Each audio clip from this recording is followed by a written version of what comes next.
নমস্কার সবাইকে। আজকে চলে এসেছি আবার একটি নতুন ভিডিও নিয়ে। আজকে নিয়ে চলে এসেছি রাত্রের ডিনার ভিডিও নিয়ে। তো দেখুন রাত্রিবেলা আমি ডিনারে কি রেখেছি সেটা আপনাদেরকে দেখাবো।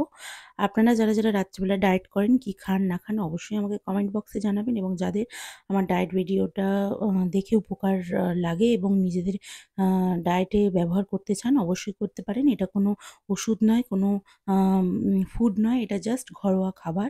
এবং ঘরোয়া খাবার খেয়ে কিভাবে ওয়েট কম করা যায় এবং আ কিভাবে ঘরোয়া খাবার খেয়ে আ এক্সারসাইজ করে ওয়েট লস করা যায়। তো সেটাই এটার মধ্যে আমি দেখাতে চেষ্টা করেছি। তো দেখুন তার মধ্যে আমি ২ টো মাঝারি সাইজের রুটি নিয়েছি, আর নিয়েছি ২ টো বড় শসা, আর নিয়েছি ঢেঁড়সের তরকারি, আর নিয়েছি ১ বাটি টক দই আর একটা পেঁয়াজ। তো আপনারা যারা ডায়েট করছেন অবশ্যই ফলো করতে পারেন এই ডায়েটটা এবং মনে রাখতে হবে শসা, পেঁয়াজ এগুলো কিন্তু আ একজন আমাকে প্রশ্ন করেছিল, "দিদিভাই রাত্রে টক দই খাওয়া যায়?"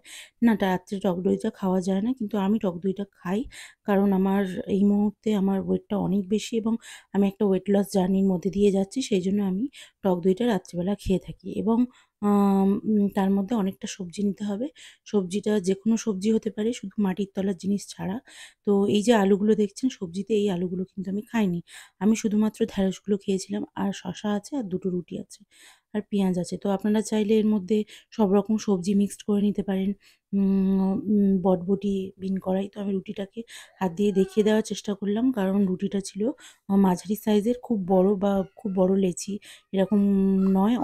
মানে অনেক চওড়া বা অনেক বড় রুটি নয়। মিডিয়াম একদম ছোট্ট সাইজের রুটি। তারপরে দেখুন আমি ডিনারটা নিয়ে আপনাদের সাথে কথা বলতেই বসে পড়লাম। তো এখানে আমি টক দই নিয়েছি দেখাচ্ছি, আর নিয়েছি ঢেঁড়স আলুর তরকারি, আর নিয়েছি রুটি, আর নিয়েছি শসা, আ পেঁয়াজ। তো আপনারা চাইলে এখানে আ কিন্তু আরও কিছুটা সবজি ব্যবহার করতে পারেন। যারা বিশেষ করে রাত্রে তো শাক খায় না, সেইজন্য রাত্রে শাক ব্যবহার করা উচিত নয়। তো আ দেখুন এখানে আপনাদের সাথে কথা বলতে আমি ডিনারটা সেরে ফেলছি। আপনারা কারা ওয়েট লস করতে চান এবং কারা ওয়েট লস জার্নির মধ্যে দিয়ে যাচ্ছেন অবশ্যই আমাকে জানাবেন। তো আজকের ভিডিওটা এই পর্যন্ত। ভালো থাকবেন সবাই, সুস্থ থাকবেন সবাই। টাটা।